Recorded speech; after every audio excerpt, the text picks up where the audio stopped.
Hey, how are you all doing? So I got my nifty little mic here and it's gone mobile. I figured that I discovered that I can stick it inside my little USB port that I use for charging, and I'm gonna get a little bit of an improvement on the audio quality. So what's this video about today? Well, it is specifically about the little bit of touch-ups that I introduced to my office. Over here, where the receiver used to be, well, I switched it over to here. Look at that. Isn't that super sexy? And these speakers over there, well, it just so happens that I bought them on Amazon a couple of days ago. The thing is, I kind of messed up. I didn't even know that I had purchased powered speakers. So when the speakers arrived, one of them was what we call a passive speaker. So I was able to put in my speaker wire directly, but the other one needed to be plugged into an outlet, a 120 volt outlet. So I was like, what's this about? I already have an amp. So then I connected the speaker wire. Once the little speaker, the powered speaker was plugged in, I connected the speaker wire to the amp, and I blew it. So fortunately I was able to return it, given that it was an Amazon purchase. And then I went ahead and I purchased some passive speakers, what are known as passive ones, which plug into an amp over there. So that's fantastic. Another thing that I bought on Amazon, which I'm really particularly proud of, because I've been waiting for a little while to create my little worlds, but I'll get to that in a minute. But the other thing that I purchased, which I'm very happy that I assembled today, is the following.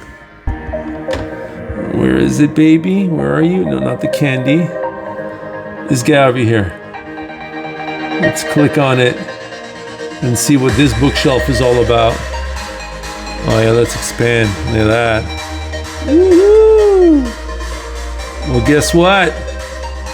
Guess what? Guess what we have? Man, guess. Go ahead, guess. Ta-da! And look at that, huh? So, gonna bring you for a little tour here. I'm gonna tell you a little story about what these items are, okay? Let's see. I think you'll enjoy. Well, this bottle we recovered from the lake. So it's an old bottle, probably from the 70s. This guy, I keep him around because when I had the house fire, he was one of the little toys that was found in the rubble. So he's my little soldier. He protects me.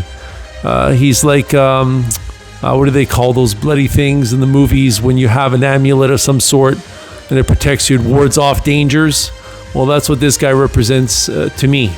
This came from a train set that I purchased for a little autistic Forrest. So he chewed on it quite a bit, but I kind of like the do not enter, the attention to detail, and I decided to place it here on top of the last bit of water that I collected from my old country house in Morin Heights. I really enjoyed the taste of country water, at least the water from my well, and that was the last little bit of it that I had, and I decided to keep it. And now today I'm back to drinking water here from the country again, from I think it's 300 feet, 200 something feet from the ground. This is a beautiful, beautiful book that Lisa prepared for me back in 2013 for Father's Day, exactly 10 years ago. Jeez. So there you go. There's me and Roman. And what's this? Okay, that's me upside down. There's my avatar, or at least Lisa's version of me. Oh yeah, there's little Roman again. Or no, sorry, that's Juju. I'm always messing up my kids. That's us in New York. What do we have? Oh yeah, this is a beautiful photograph. We were in the Chrysler building in the lobby at that point. And this is Roman. He was completely pooped because we had walked over 130 blocks in New York City, and that's Zoe. She bought that in New York City. Here we were, where was this? At the Lego, or at a shoe place? Oh yeah, oh my gosh. Look at these shoes. Whoa. All right, moving on to other things. I have a fascination for gnomes.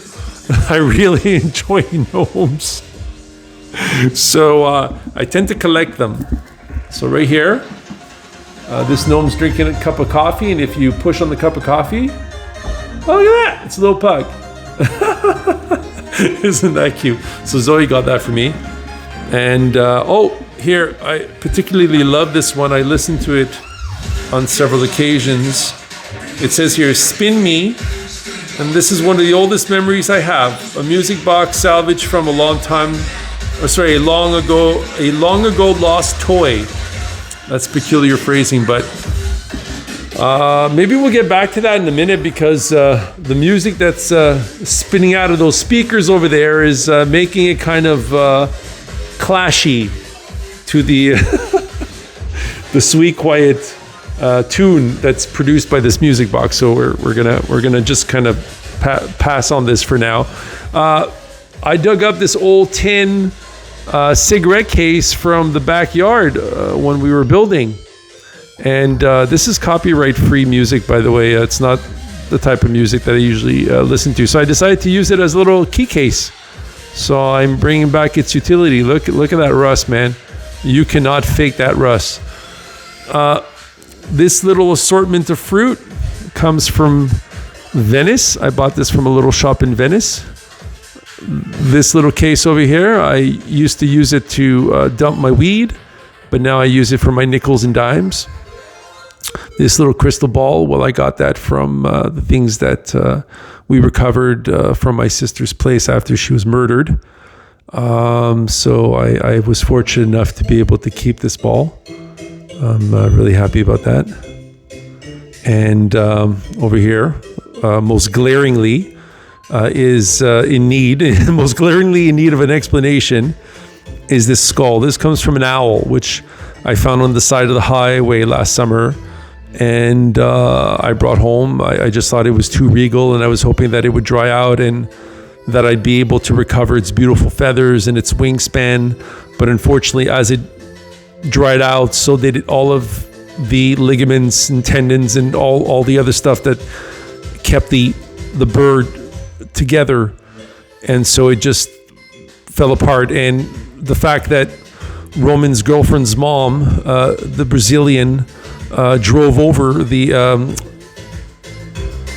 skeletal remains, the dehydrated remains of this owl, then yeah, it was no wonder. So I went and I collected everything that I could find, and I placed it very gently on the ground in the forest. I gave it a proper resting place, but I did keep the skull because this bird is far too noble to just leave away. It has to be somehow commemorated. And there you go, that's my commemoration. This little ring over here, well, Lisa gave this to me because she found it while we were renovating the apartment. And I was like, yeah, I really love this. It's like a shield of some sort, again, to ward off evil powers. See, so it's cracking under the strain of warding off evil powers. And right behind here is a little vial. Oh, just for perspective, I'll just put my finger next to it. So this little vial over here, it contains a piece of fur that I pulled off of Mickey when I brought him to the vet on January 7th to be euthanized, be killed. Ah, shit. Man, I've got big finger syndrome. Look at this. I just messed everything up. There you go. The shield's back on. And this little ribbon over here, well, before I get to that, I'm going to give you guys a little bit of backstory. Back in 2006 or 2007,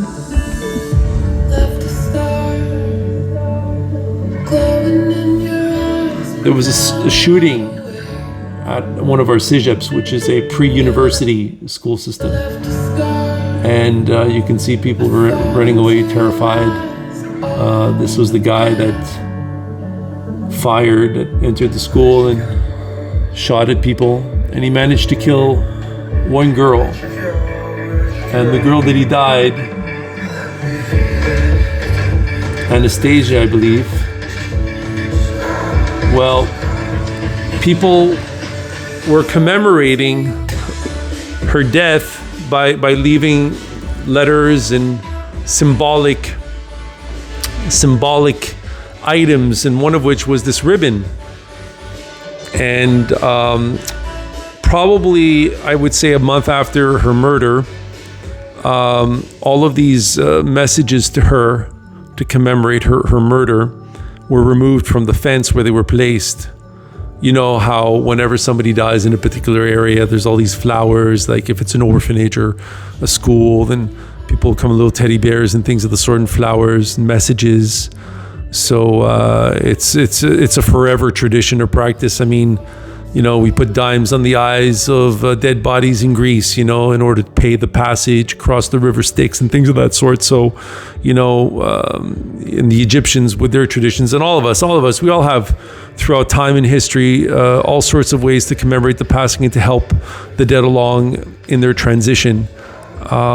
So this here was one of those symbolic gestures.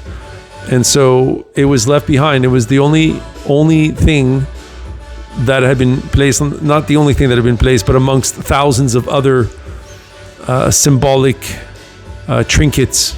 I didn't want to use that word, but amongst all of these other commemorations was left behind this piece of fabric.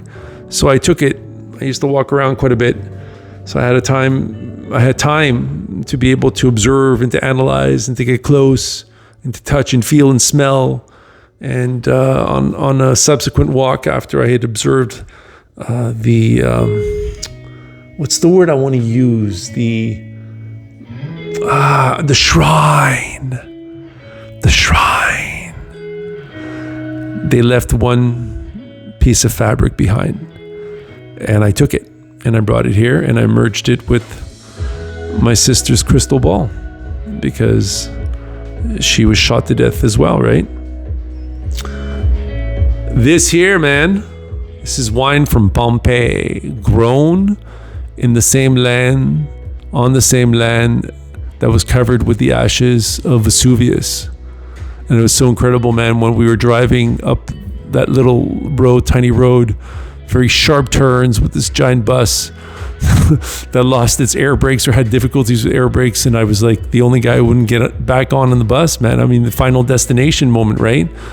And everybody just went back in because the driver ushered everybody in, and people just saw more of the final, I guess, destination, the final objective that they all wanted to achieve, which was to get to the top. But what we realized afterwards is that we were driving within the crater. This is how much of the top of the mountain blew off back during, is it Pliny? Is it Pliny? Anyways, off the coast of Amalfi. And this ancient Italian historian, I guess, wrote about what he observed that day. And so, yeah. This wine apparently comes from the same land that was covered. So we covered my gnome fetish. Oh yeah, this guy over here. Well, there's nothing terribly special about him. I just got him in St. Henry from one of those weird stores or stores that sells a bunch of weird random shit. So yeah, what does he have here? It's a little pin that says Saint Henri. I used to be proud that I came from St. Henry, which is historically a working class neighborhood near the canal. But over the years, there's been a lot of tension amongst the gentrification forces and the people that believe there should be more of a socialist approach to the development of the area. So that's it. So I used to like St. Henry until I was robbed of $14,000 cash. And, they also, a gang took a kid out and burned him in a local park there, burnt him alive. Stuff like that. This comes from a client. Yeah, so Trump created this, or at least the people in charge of his campaign. They created Donald Trump chocolate. I was given two, and I actually ate one. It was horrible. I had a craving for sweet stuff, and I thoroughly regretted it. And I actually had three. I gave one to one of my former crack addicted employees. And this guy over here, yeah, I used to do some photography, people. And I took a photography class. I used to develop the film. And yeah, man, I used to do some historical stuff. That was my bent, my approach. And at the time, you know, even though I had the intent of creating stuff for history, when I looked at my things a couple of weeks or maybe a month ago, my pictures that I took out of storage, and these were pictures that I took like 18, 19 years ago, it's like, wow, there's been a lot of change. So yeah, I see the historical significance of those pictures now. Someone got this for me for Father's Day or Christmas or whatever, but I really love the bottle and the labeling and the whole packaging that, no, I can't, no. It would be a sacrilege to take this, to open it and just consume it. I choose to not be a consumer in this instance. So yeah, there you go. These are the shells that I installed today. And well, this Smith machine, which I installed a little while ago. A tree that I saved from an apartment. A retirement home lady had died. And Lisa came and got it with Julius, I think maybe 6 years ago? And they put it in her Honda Civic. And slowly over the years, we've nursed this guy back to health. Of particular interest is this intertwining trunk. Look at this. Isn't that beautiful? Absolutely magnificent. It's miraculous how beauty can just naturally form. So yeah, here we go. Got these nice speakers. They're called passive speakers. This old transformer from the 70s, transformer. And my old Mac from 2007. Copyright-free music. So this was a small tour of my office. I hope you enjoyed it. Have a nice evening.